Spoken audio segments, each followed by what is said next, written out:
My name is Violeta Nieves. I'm a UTMB dietetic intern. I'm going to give a mini presentation and explain the reasoning of why we ask certain questions on our pre-nutrition assessment for transplanted patients. The title of my presentation is Nutrition Assessment of Organ Transplant Patients.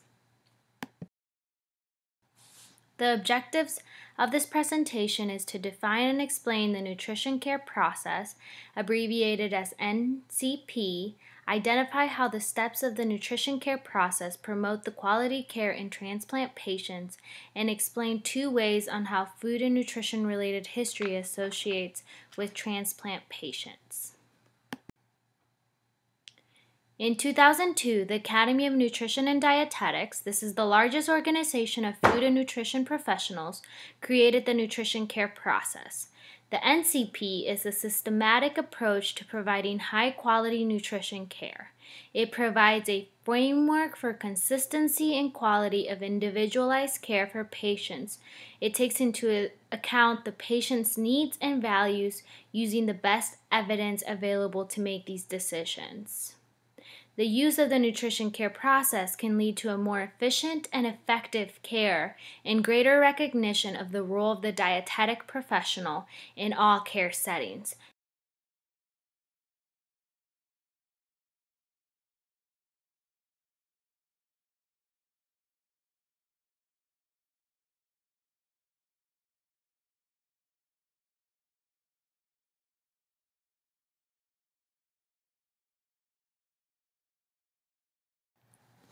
The first step of the nutrition care process is the nutrition assessment. The purpose of this is to obtain information and help identify nutrition-related problems that the patient might face. This information can be gathered from the medical record, from the patient interview, patient family members that come in with the patient, and other healthcare providers. The nutrition assessment is organized in 5 different domains or categories: client history, food and nutrition related history, anthropometric measurements, nutrition-focused physical findings, and biochemical data, medical tests, and procedures. I will be explaining the first 4 domains of the nutrition assessment in the following slides.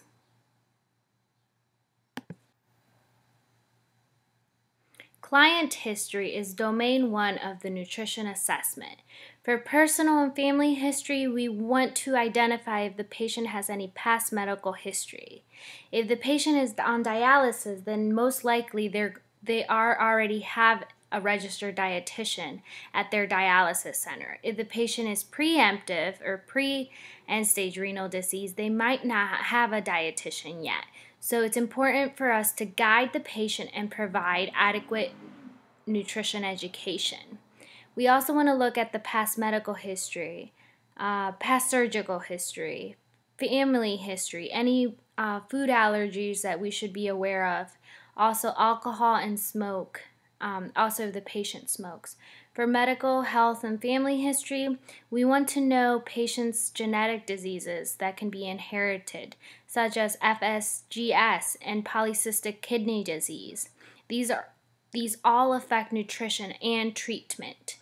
Family history of diabetes and medications, such as steroids and Prograf, these are medications for transplanted patients, increase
For food and nutrition related history, we're assessing and educating the patient at the same time. We are not their registered dietitians, as I mentioned before. We want to assess how suitable they are for a transplant and look at their nutrition and assess how compliant they are with their diet. For food and nutrient intake, this is usually done by a 24-hour recall or a usual diet.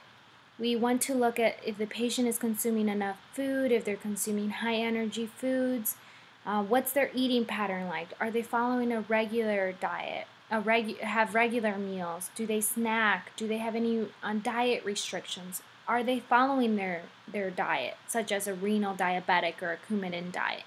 Do they know what those restrictions are? And we can also assess it by looking at their usual intake that they report. For medication, we want to look at drug and nutrient interactions that can cause changes in digestion and absorption of nutrients. For example, Bailey and al. Did a study on the grapefruit and grapefruit juice can cause changes in absorption of immunosuppressants, which the transplanted patients are in. The study reported the duration of the effect of the grapefruit juice to last over 24 hours. For diabetes self-management, is the patient compliant with the diet and medication? How many times do they check their blood glucose? Do they know how to carb count?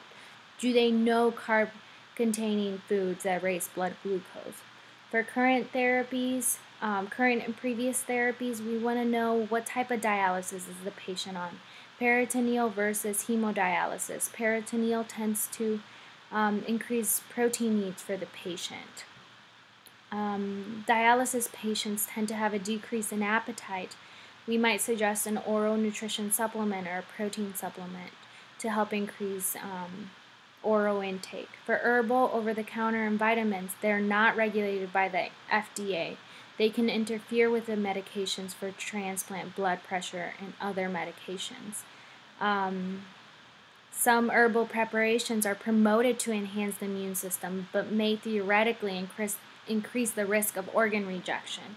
We want to know if the patient is consuming a renal vitamin versus an over-the-counter vitamin. The difference is that renal vitamins contain vitamin B and vitamin C, and they do not have fat-soluble vitamins, which can be toxic in the body.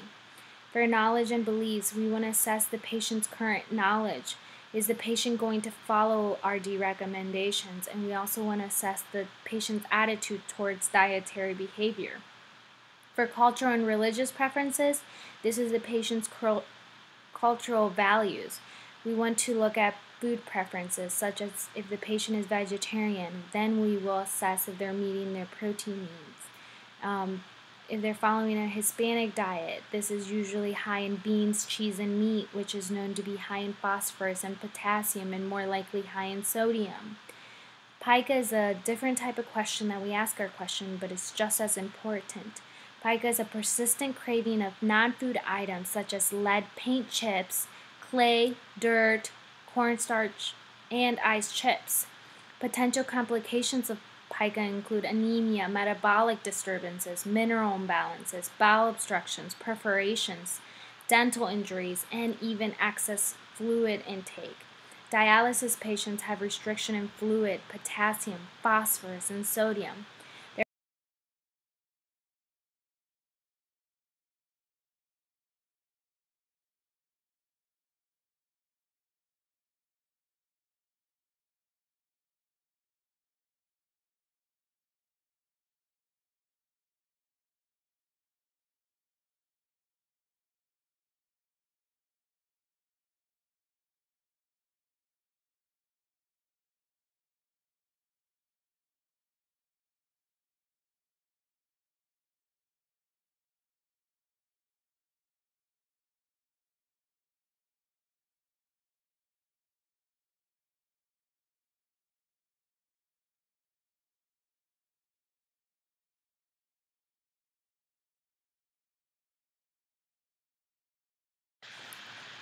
For anthropometric measurements, we want to look at the patient's yearly height. This is important because a decrease in stature may reflect bone disease.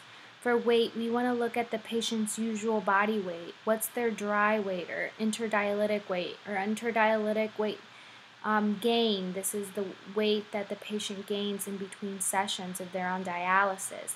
We want to track those weight changes. This is important because nearly 60% of the patients at the time of transplantation are currently overweight or obese, and a weight gain of 20 to 40 pounds in the first 6 months after transplantation is common.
So this is the last domain from the nutrition assessment that I will be talking to you today.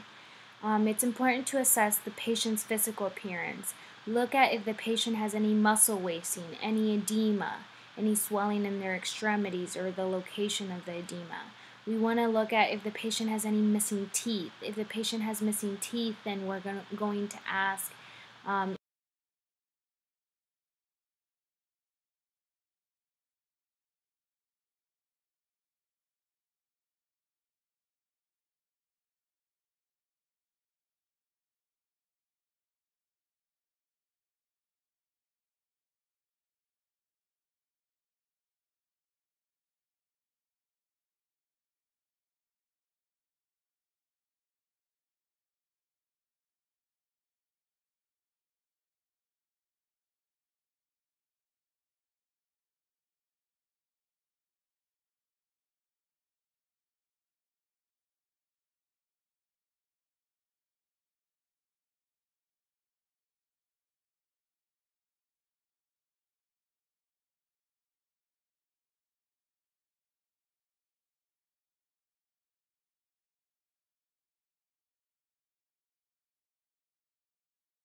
nutrition assessment findings are then documented in nutrition diagnosis statements and nutrition intervention goal settings. So the step 2 is nutrition diagnosis. This identifies and names the primary nutrition problem. It links the problem to a cause or the etiology. It defines the signs and symptoms of the problem. So we call this the PES statement.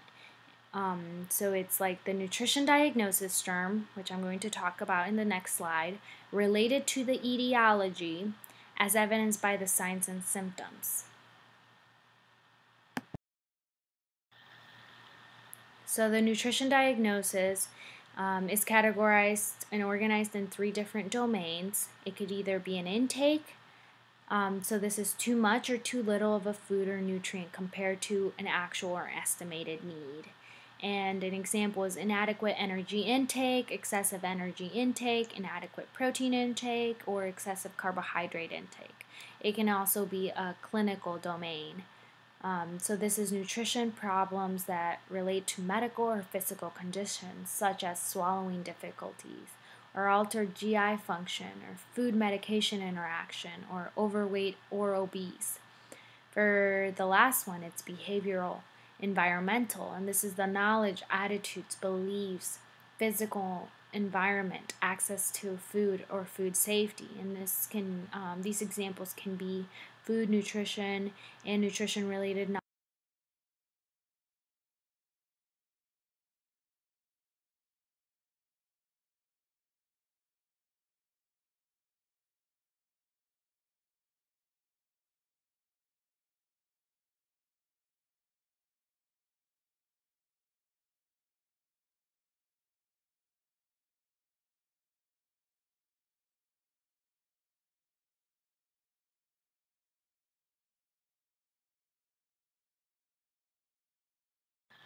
Step 3 of the nutrition care process is nutrition intervention.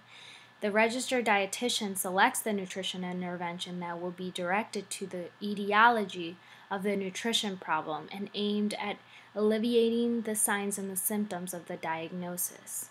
And so we specify an action in an attempt to address and solve the problem, which we use evidence-based practice and any additional research if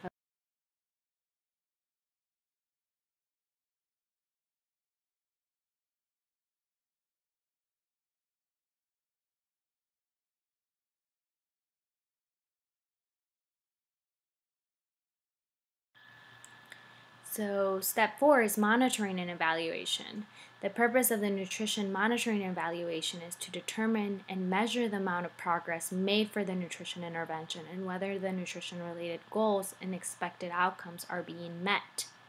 And the next step would actually be step number 1, which is nutrition assessment of the nutrition care process when the patient comes for a follow-up.